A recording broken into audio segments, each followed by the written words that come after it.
So I tweeted out this, who won, and I would honestly accept the answer of both in this case because these are two masterpiece movies. They're on a completely separate tier, completely different than anything that has come before, especially this year, to be honest with you.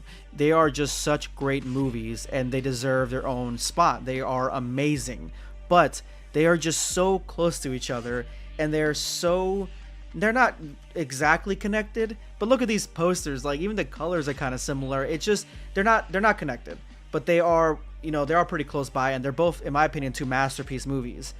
And I asked which one won. I can see why people would say it's both of them, and I'm on the same page. I do think that they both have different meanings, and I think that, in my opinion, Spider-Verse wins because of what it means to animation as a whole, for me anyway. But only slightly, like 1%. I think they're both on the same tier, but 1% I preferred Spider-Verse. And the only reason I'm making this video, I didn't make a Guardians 3 video, but the only reason I'm making this video is because of Spider-Verse. But Guardians to me was a perfect ending. It's a perfect trilogy. Perfect. Pure perfection. I absolutely loved it. I got emotional. I teared up a few times. It was a fantastic, fantastic movie.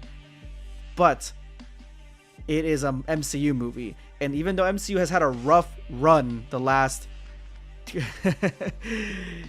couple years maybe, like there are a few movies that haven't done that well, and it's been rough since the ending of Endgame. Well, I feel like for the most part there have been a lot of banger movies in the MCU, so this is just going to be a top tier MCU movie next to Endgame, Infinity War, Civil War, Winter Soldier, Shang-Chi, Spider-Man, No Way Home. It's going to be up there, essentially. Even Ragnarok, it's going to be up there, and it is just another amazing MCU movie that's universally known. But the reason that 1% of my connection goes to the Spider-Verse movie, even though I think that they're both 10 out of 10 masterpieces, is what it does to animation. I adore animation. I love animation. I love cartoons. I love comics. I love manga. I love anime. And it isn't really universally loved by everybody. It is still kind of seen in a lot of parts as just little kid shit.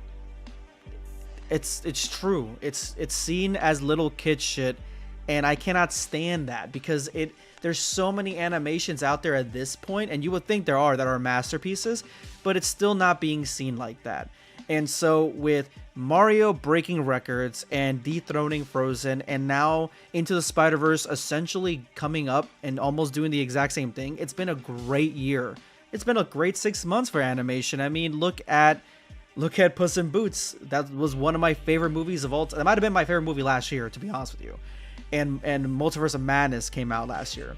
But animation saw Puss in Boots, and they're like, okay, I mean, it's from the Shrek franchise, and it did really well, and people loved it, but it came out of nowhere. There was no really prep for it. Like, nobody was really, like, thinking about what it would mean and being excited for it, even though it did really good and it was trending for a very long time. This movie has been anticipated for years now, and it not only was as good as the first one, but in a lot of ways surpassed it entirely. And so now people are taking a look at animation in a completely different light. They are looking at it and taking it seriously. And I think it's about damn time. That's the reason that a little bit more of my connection goes to this, because it means a lot to people who love animation. For us animation buffs, it means a lot for this movie, because it's just a fantastic movie, and I get it.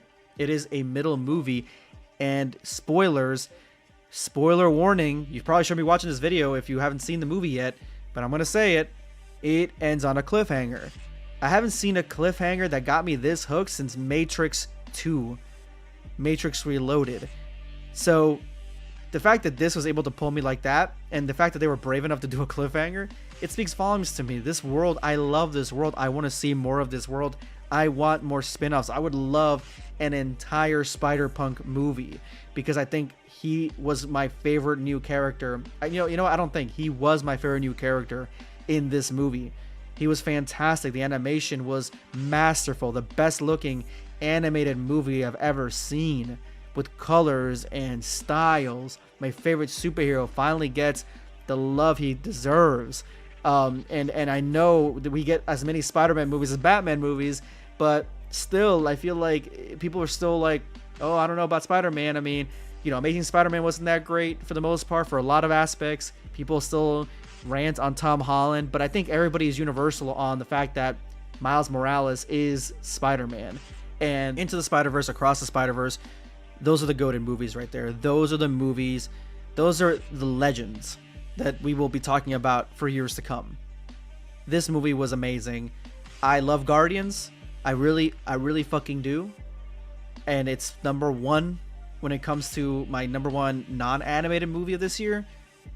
But this is my next one, man. With this one and Mario right before it, and then Puss in Boots, this has been a great year for animation. None of it's coming from Disney, which is fucking hilarious. I mean, they got Elemental coming out. No one gives a fuck about that. I really don't care. I have no hopes for it whatsoever, to be honest with you. But it's been great. I love it. I love Into the Spider-Verse. I love Across the Spider-Verse. I can't wait for Beyond the Spider-Verse. But what do you think?